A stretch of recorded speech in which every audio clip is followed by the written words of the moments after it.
Mes amis, mes chers frères, aujourd'hui nous sommes en face de l'évangile selon saint Marc, chapitre 10. C'est justement un aveugle, quelqu'un qui ne peut pas voir, Bartimée.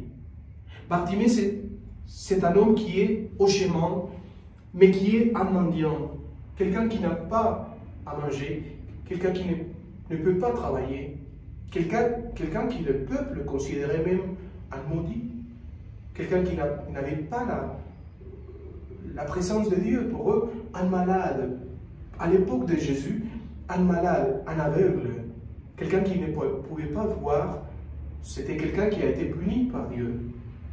Donc, rien à voir pour Jésus. Pour notre Seigneur, c'est un homme qui a besoin de Dieu.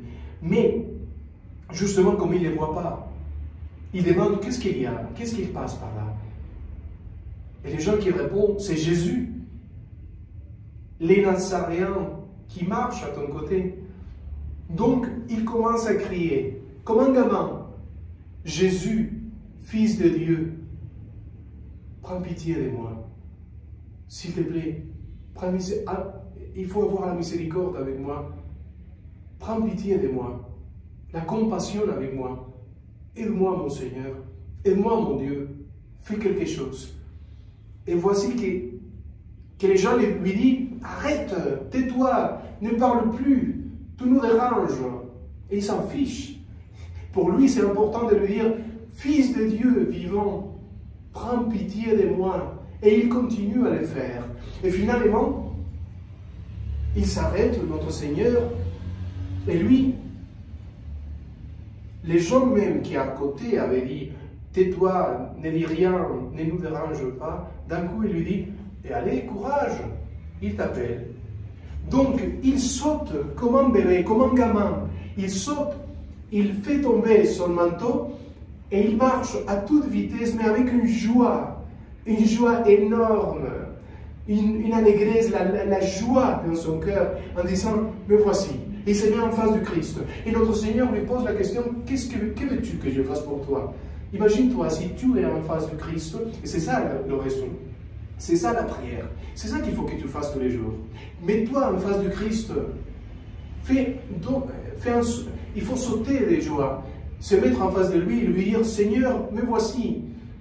Et la réponse de notre Seigneur, c'est extraordinaire, que veux-tu que je fasse pour toi? Alors, imagine-toi que notre Seigneur te pose la question, que veux-tu que je fasse pour toi?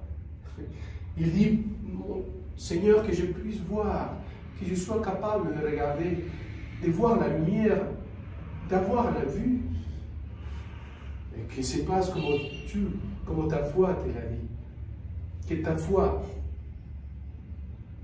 produit ces miracles. Et voilà qu'il a pas seulement renouvelé son regard, mais en plus il a marché à sa suite. Marcher à la suite du Christ, c'est aussi la configuration avec le Christ. C'est Saint Paul qui parle de la configuration avec le Christ. C'est quoi la configuration?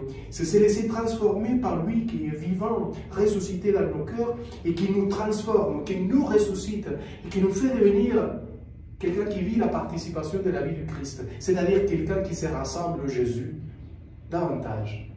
Voilà le salut. C'est ça le salut. C'est rassembler au Christ, abandonner c'est là qui nous fait devenir aveugles, notre péché. Et c'est être transformé par lui. Allons-y, la même joie de cet homme, il faut l'avoir dans nos cœurs. Que Dieu vous bénisse au nom du Père et du Fils et du Saint-Esprit. Amen.